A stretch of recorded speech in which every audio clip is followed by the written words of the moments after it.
the results were significant enough, according to Julie Jedlowski, who was a scientist there. I don't know if she's still there.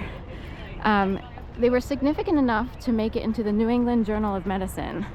So it's kind of a big deal to be published in the New England Journal of Medicine. Anyway, I don't know what's gone on since then. You can smell honeysuckle in the area here. I don't know what's gone on since then, if they've progressed in their research, but the idea would be, can you find a better way for people to manage AIDS if they have it, HIV really? Is there a cure? So forth and so on.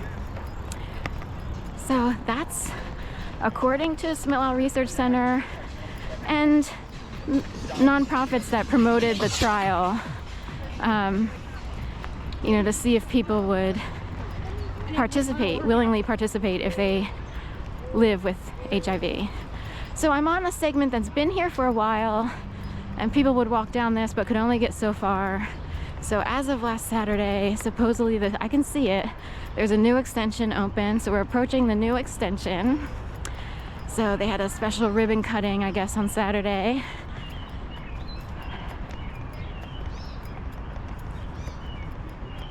So there's someone out there who wonders if, certain things are fake or artificial, and would an entire Smitlau Research Center pay someone, say $60,000, $70,000 a year as a scientist, to keep studying something that's totally fake? So in my case, the narrative, it can seem like there's a narrative. Oh, your birthday's on World AIDS Day. You were born December 1st, 1970. They decide to make, now why December 1st became the day, I have no idea. Why HIV and AIDS came into existence, I have no idea. I do know people actually died. So that's what I know. I do know there's a lot of scientists who dedicate their entire lives trying to eradicate diseases that kill people. I know that's a fact also, and they get paid pretty well to do so. I know they're in labs playing with cells and stuff like that all day long. I know they look at the stuff under the microscope. I know they see results. So I don't know what to say. I just know that some people might be born into situations, and maybe it's either a total coincidence. I mean, I have universal blood type O negative. My mom did too. I'm guessing my grandmother did on my maternal side. And maybe certain people, just like Henrietta Lacks, the book of someone who had blood cells that were used by scientists. They just proliferated her blood over and over again because she either, I forget her condition, but they wanted to figure out why her blood was technically, if you will, superior. They were trying to figure out what it was about her blood that worked for something. I kind of forget the whole story. Anyway, here's the new extension. We have a jackrabbit here. So we had a turtle on the other one, a jackrabbit here. So it's interesting to me. Anyway, it's like the Henrietta Lacks story. And her family wound up with reparations. Henrietta Lacks passed away, but many years later, someone recognized the fact that if they could have patented her blood, because they kept proliferating from her blood cells for scientists to use in all kinds of experiments. So her family wound up with a nice sum of money because of how much Henrietta Lacks's blood was used. So there you go. So this is pretty awesome already. It looks pretty cool. We have an old train track bridge, I guess, here. I think that's what it is. It reminds me of Delaware because of the two triangle pieces in the middle, with the strings. In Delaware City, Delaware, they have, pretty sure it's Delaware City. They have a bridge similar to this. It's a little bit bigger. This is heading down from Christian to Crescent. So Christian Street is a street south of South Street. It's south of Bainbridge, it's south of Fitzwater. Then there's Catherine, and then Christian. And Crescent, I don't know if Crescent, is it a street or a name, or just a name of a location? I don't know anything about Crescent Street because I don't frequent South Philly, like super South Philly, Grays Ferry that often. It's just the way it worked out. This is sort of Devil's Pocket. So that's the Devil's Pocket area there with the smokestacks and stuff. Ooh, look at this. Right. Is it Siberian or what's similar? Just win already, right? I'll just add already on.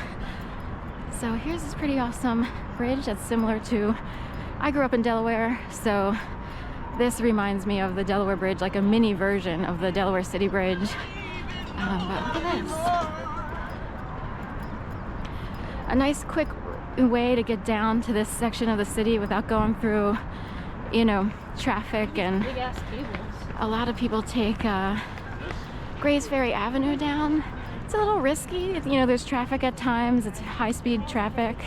And on bikes, I've actually gotten I got hit once by a van. It was this little bump, so I forgot to look over my left shoulder when I turned onto League Street.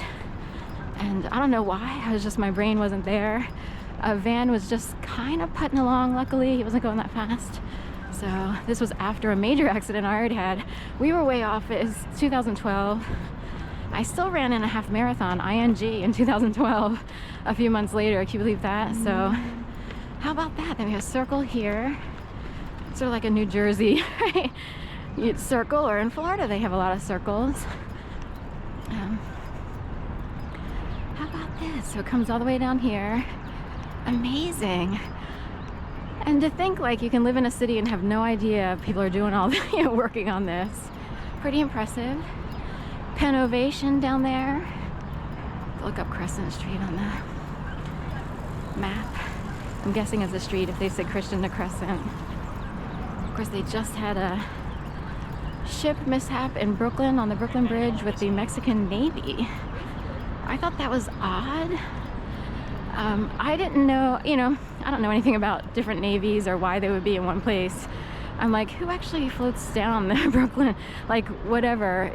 Is it the Hudson, or is it a different, would it be different on that side by the Brooklyn Bridge? I don't know my rivers, so the Hudson, I think the Hudson's on the other side. Or am I wrong about that? I picture Chelsea and all that being on the Hudson side. So I don't know how it works in Manhattan.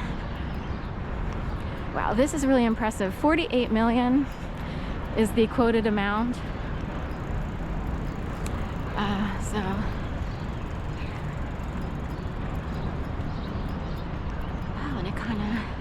let's see, I can't believe it. It's pretty awesome to be, I'm really impressed. 48 million, you know, I know needs to also go to Victims Fund for a major slaughter, but we will talk about numbers later.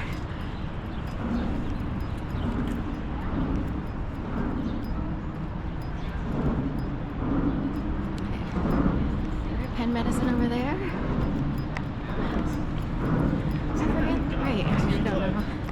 That bridge. I've been over that bridge. I know I've been on my bike down in that section over there at the south end. I would call it the south end of the medical center, if you will. UPenn medical area. Wow. Now